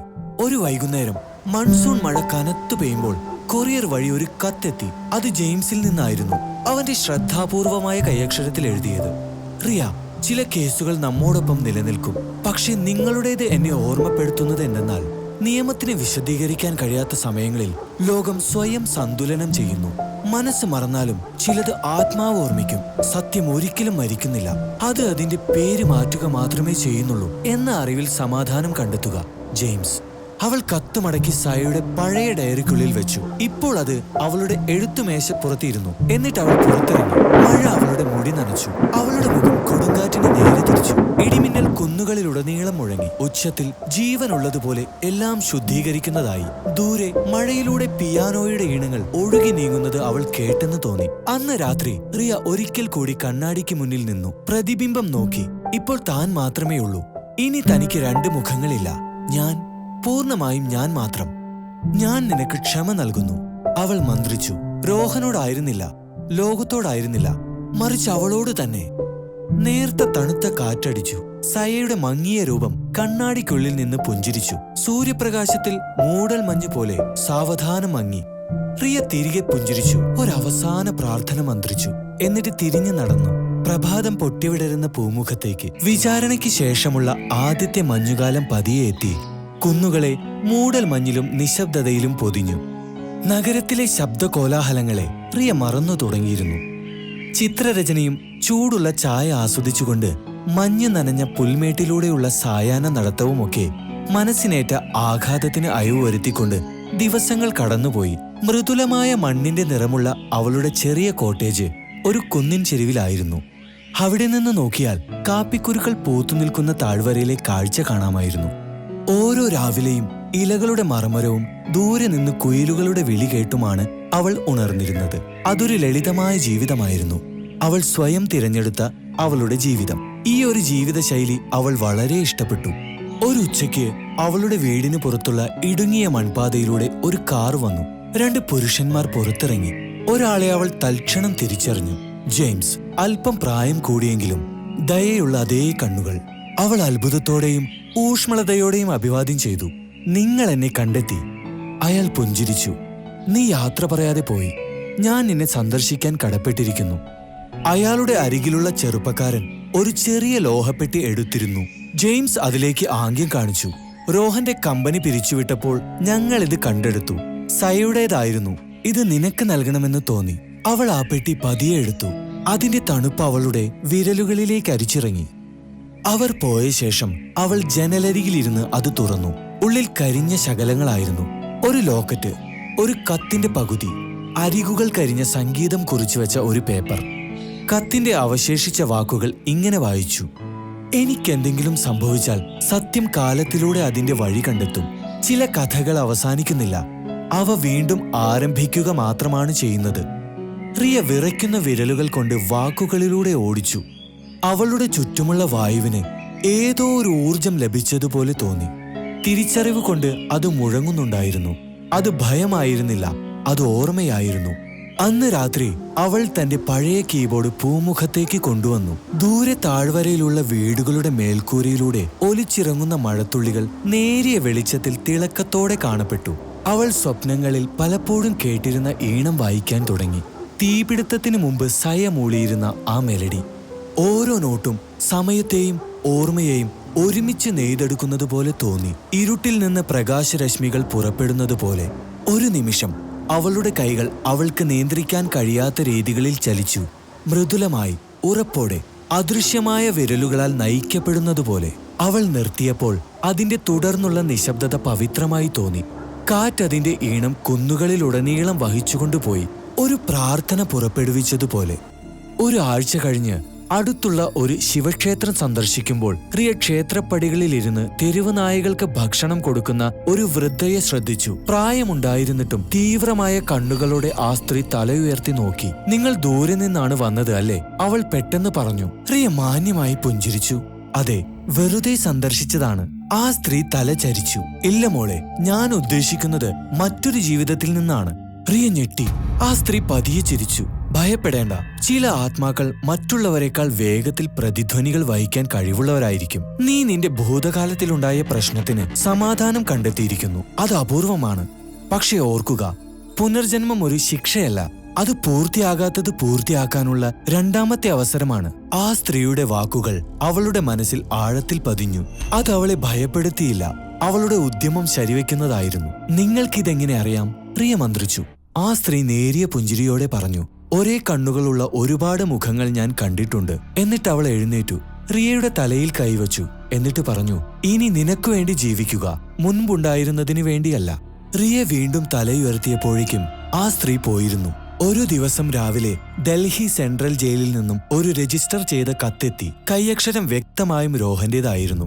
അവൾ അത് തുറന്നപ്പോൾ അവളുടെ കൈകൾ നേരിയ തോതിൽ വിറച്ചു. റിയ, എന്നെ വെറുക്കാൻ നിനക്ക് എല്ലാ കാരണവുമുണ്ട്. പക്ഷേ അവളെ ഞാൻ നിന്നിൽ എല്ലാ ദിവസവും എന്റെ സ്വപ്നങ്ങളിൽ കൂടി കാണുന്നു. വിളക്കുകൾ അണച്ചതിന് ശേഷമുള്ള നിശബ്ദതയിൽ. ദൈവം ക്ഷമിക്കുമോ എന്നെനിക്കറിയില്ല. പക്ഷെ അങ്ങനെയാണെങ്കിൽ നിനക്ക് സമാധാനം ലഭിക്കുമെന്ന് ഞാൻ പ്രതീക്ഷിക്കുന്നു. അവളോട് എനിക്ക് ഖേദമുണ്ടെന്ന് പറയുക, രോഹൻ. റിയ പ്രകോപനമൊന്നുമില്ലാതെ കത്തുമടക്കി. ദീർഘനേരം അവൾ ജനലരികിലിരുന്ന് താഴ്വരയിലൂടെ മൂടൽമഞ്ഞ് ഒഴുകി നീങ്ങുന്നത് കണ്ടു. എന്നിട്ട് അവൾ പതിയെ മന്ത്രിച്ചു. അവൻ പഠിക്കുകയാണ്. അവൻ മോചനം നേടുമെന്ന വിശ്വാസം അവൾക്കറിയില്ലായിരുന്നു. പക്ഷെ അവൾ മോചനം നേടുമെന്ന് വിശ്വസിച്ചു. അന്ന് രാത്രി അവൾ കത്ത് തുറന്ന ആകാശത്തിനു കീഴിൽ കത്തിച്ചു. ചാരം തണുത്ത കാറ്റിൽ ചിതറിപ്പോകാൻ അനുവദിച്ചു. പോകൂ, അവൾ പറഞ്ഞു. അത് അവസാനിക്കട്ടെ. ആഴ്ചകൾക്ക് ശേഷം റിയ തന്റെ ഏറ്റവും വലിയ ചിത്രം പൂർത്തിയാക്കി. ഒരു നദിയുടെ എതിർവശങ്ങളിൽ നിൽക്കുന്ന രണ്ട് സ്ത്രീകളെ ചിത്രീകരിക്കുന്ന ഒരു വലിയ ക്യാൻവാസ്. അവരുടെ പ്രതിബിംബങ്ങൾ വെള്ളത്തിൽ ചേരുന്നു. ഒരാൾ ചുവന്ന സാരി ധരിച്ചിരുന്നു, മറ്റേയാൾ വെള്ള. അവരുടെ മുഖങ്ങൾ മിക്കവാറും ഒരുപോലെയായിരുന്നു. പക്ഷെ അവരുടെ കണ്ണുകളിൽ വ്യത്യസ്തമായ വെളിച്ചമുണ്ടായിരുന്നു. ഒന്ന് കത്തുന്നതും മറ്റൊന്ന് ശാന്തവും. അവൾ അതിന് ദി മിറർ ലൈഫ് എന്ന് പേരിട്ടു. ഒരു പ്രാദേശിക കലാപ്രേമി അത് കണ്ടപ്പോൾ ചോദിച്ചു, ഇതൊരു സ്വയം ഛായാചിത്രമാണോ അതോ ഭാവനയാണോ? റിയ പതിയെ പുഞ്ചിരിച്ചു. അതൊരു ഓർമ്മപ്പെടുത്തലാണ്. ഈ ചിത്രം പിന്നീട് നഗരത്തിലെ ഒരു ചിത്ര പ്രദർശനത്തിൽ ഒരു പ്രധാന ആകർഷണമായി മാറി. നിരൂപകർ അതിന്റെ ഭീകരമായ യാഥാർത്ഥ്യബോധത്തെയും ആത്മീയ അന്തർധാരയെയും പ്രശംസിച്ചു. ഇത് വരച്ച സ്ത്രീ കഴിഞ്ഞ ജന്മത്തിലെ ഒരു കഥ പൂർത്തിയാക്കാൻ വീണ്ടും ഒരു ജന്മമെടുത്തു എന്നും ഈ ജന്മത്തിൽ ആ കഥ വളരെ ഭംഗിയായി പൂർത്തിയാക്കിയെന്നും ആർക്കും അറിയില്ലായിരുന്നു. മാസങ്ങൾക്ക് ശേഷം റിയ ഗോവ സന്ദർശിച്ചു. വിനോദത്തിനല്ല, മറിച്ച് എല്ലാം അവസാനിപ്പിക്കാൻ. കടൽ തീരത്ത് ചെരുപ്പില്ലാതെ നിന്നുകൊണ്ട് അവൾ മുഖത്ത് ഉപ്പുരസമുള്ള കാറ്റനുഭവിച്ചു. അത് അവളുടെ സ്വപ്നങ്ങളിലെ അതേ കടലായിരുന്നു. പക്ഷേ ഇപ്പോൾ കൂടുതൽ സൗമ്യമായി, ക്ഷമിക്കുന്നതായി തോന്നി. അവൾ കണ്ണുകളടച്ച് മന്ത്രിച്ചു. ഞാൻ തിരിച്ചു വന്നു സയ. നമ്മൾ സ്വതന്ത്രരാണ്. ഒരു നിമിഷം അവൾക്ക് ഒരു കൈ അവളുടെ കയ്യിൽ തഴുകുന്നത് തോന്നി. നേരിയതും പരിചിതവും നന്ദിയുള്ളതുമായിരുന്നു അത്. പിന്നെ തിരമാലകൾ ആ നിമിഷത്തെ മായ്ച്ചു കളഞ്ഞു. ഒരു വർഷം കഴിഞ്ഞ് റിയ ഒരു പ്രാദേശിക അനാഥാലയത്തിൽ ആർട്ട് തെറാപ്പി പഠിപ്പിക്കാൻ തുടങ്ങി. കുട്ടികൾ അവളെ ആരാധിച്ചു. ഓർമ്മിക്കുന്ന നിറങ്ങളെക്കുറിച്ചും സൗഖ്യം നൽകുന്ന ഗാനങ്ങളെക്കുറിച്ചും അവൾ അവർക്ക് കഥകൾ പറഞ്ഞു. ചിലപ്പോൾ അവൾ അവരോടൊപ്പം ചിത്രം വരയ്ക്കുമ്പോൾ സയയുടെ ചിരി കാറ്റിൽ കാറ്റായി അവളെ തഴുകുന്നതായി അവൾക്ക് തോന്നി. അതവളെ മുന്നോട്ട് നയിക്കുന്ന ഒരു ശക്തിയായിരുന്നു. അവളുടെ 31ാം ജന്മദിനത്തിൽ അവൾ ഒരു ആൽമരത്തിനടിയിലിരുന്ന് അവളുടെ ഡയറിയിൽ എഴുതി, നമ്മൾ ജീവിക്കുന്ന ജീവിതങ്ങളുണ്ട്, നമ്മൾ ഓർക്കുന്ന ജീവിതങ്ങളുമുണ്ട്. എന്റേത് രണ്ടും ചേർന്നതാണ്. ഒരു പക്ഷേ നമ്മൾ തിരികെ വരുന്നത് വീണ്ടും കഷ്ടപ്പെടാനല്ല, മറിച്ച് മനസ്സിലാക്കാനാണ്. ഒരു പക്ഷേ ഓരോ അവസാനവും ഒരു ആത്മാവ് അതിന്റെ പൂർത്തിയാകാത്ത ഗാനം പൂർത്തിയാക്കാൻ ശ്രമിക്കുന്നതാണ്. അവൾ ഡയറി അടച്ചു. നിശബ്ദമായ കണ്ണീരിനിടയിൽ പുഞ്ചിരിച്ചു. ദൂരെ പള്ളിമണികൾ മുഴങ്ങി. ലോകമൊടുവിൽ ഒരു പേടി സ്വപ്നം പോലെ കറങ്ങുന്നത് നിർത്തി. ആദ്യമായി അവൾ രണ്ട് വ്യക്തിത്വങ്ങളായിരുന്നില്ല. അവൾ പൂർണ്ണമായും അവൾ മാത്രമായി. ഒരു ദശാബ്ദം കഴിഞ്ഞ് മ്യൂസിയം സന്ദർശിക്കുന്ന ആർട്ട് വിദ്യാർത്ഥികൾ ഒരു നദിക്കരികിൽ രണ്ട് സ്ത്രീകൾ നിൽക്കുന്ന ആ പ്രത്യേക ചിത്രത്തിനു മുന്നിൽ വളരെ അടുത്ത് നിൽക്കുമ്പോൾ അവർക്ക് പിയാനോയുടെ ഈണങ്ങൾ കേൾക്കാൻ കഴിയുമെന്ന് അവകാശപ്പെട്ടു. ക്യൂറേറ്റർ എപ്പോഴും പുഞ്ചിരിച്ചുകൊണ്ട് പറയും, അത് വെറും ഭാവനയാണ്. എന്നാൽ നിശബ്ദമായ രാത്രികളിൽ വിളക്കുകൾ മങ്ങുകയും കാറ്റ് ഹാളുകളിലൂടെ ഒഴുകി നീങ്ങുകയും ചെയ്യുമ്പോൾ പിയാനോയുടെ ആ ഈണം പതിയെ ഒഴുകി നീങ്ങും. പുനർജന്മത്തിന്റെയും ക്ഷമയുടെയും തീയെ അതിജീവിച്ച് സ്നേഹത്തിന്റെയും ഒരു ഈണം. ഒടുവിൽ കാലത്തിനപ്പുറം എവിടെയോ സമാധാനത്തോടെ അടുത്തടുത്തായി രണ്ട് ആത്മാക്കൾ വിശ്രമിച്ചു.